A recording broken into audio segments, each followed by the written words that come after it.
স্বামী স্ত্রীর প্রচন্ড ঝগড়ার পরে স্বামী রাগ করে অফিসে চলে গেল। 10 মিনিট পরে স্ত্রীর ফোন, আমি চললাম, তোমার সংসার ছেলে মেয়ে সব ফেলে। যেদিকে দু চোখ যাই স্বামী বলল ঠিক আছে যাও বলে ফোনটা কেটে দিল। এটা বিশ্বাস?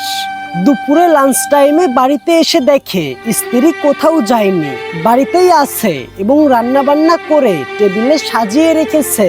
এটা সংসারের মায়া। এরপরে দুইজন দুই রুমে মুড অফ করে শুয়ে আছে, কারো কোনো কথা নেই, কেউ কাউকে খেতেও ডাকছে না, আবার নিজেও খাচ্ছে না। এটা অভিমান। বিকালে স্ত্রী তার বাচ্চাকে নিয়ে কোচিংয়ে চলে গেল। এটা দায়িত্ব।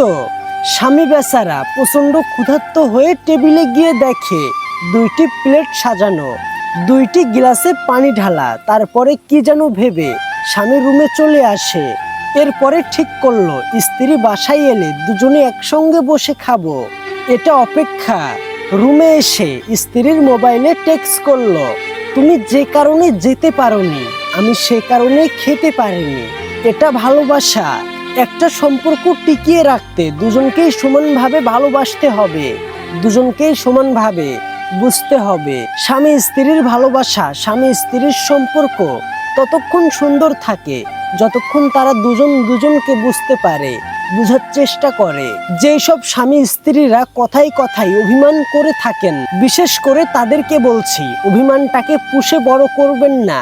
কম্প্রোমাইজ করে নিজে ছোট হয়ে গিয়ে একবার শুধু কথা বলে দেখুন, দেখবেন বিপরীত মানুষটি অবশ্যই আপনার উপরে রাগ করে থাকতে পারবে না, আপনার উপরে অভিমান করে থাকতে পারবে না। আমরা অভিমানটাকে পুষে রেখে, অভিমানটাকে বড় করে আমরা অপর পক্ষর সঙ্গে কথা না বলে আমরা ডিভোর্স পর্যন্ত চলে যাই। কেন? একটাবার কি সামনাসামনি এসে কথা বলা যেত না? একটাবার কি মিটমাট করা যেত না? কেন সব সময় আপনারা আপনাদের ইগোটাকেই বড় করে দেখেন? কেন সব সময় নিজেকে ছোট করতে চান না? আপনি নিজেকে ছোট করলেই দেখবেন আল্লাহ তাআলা আপনাকে বড় করবে ইনশাআল্লাহ। স্বামী স্ত্রীর ভালোবাসাগুলো অসম্ভব সুন্দর হয় যদি একে অপরকে বুঝতে পারে।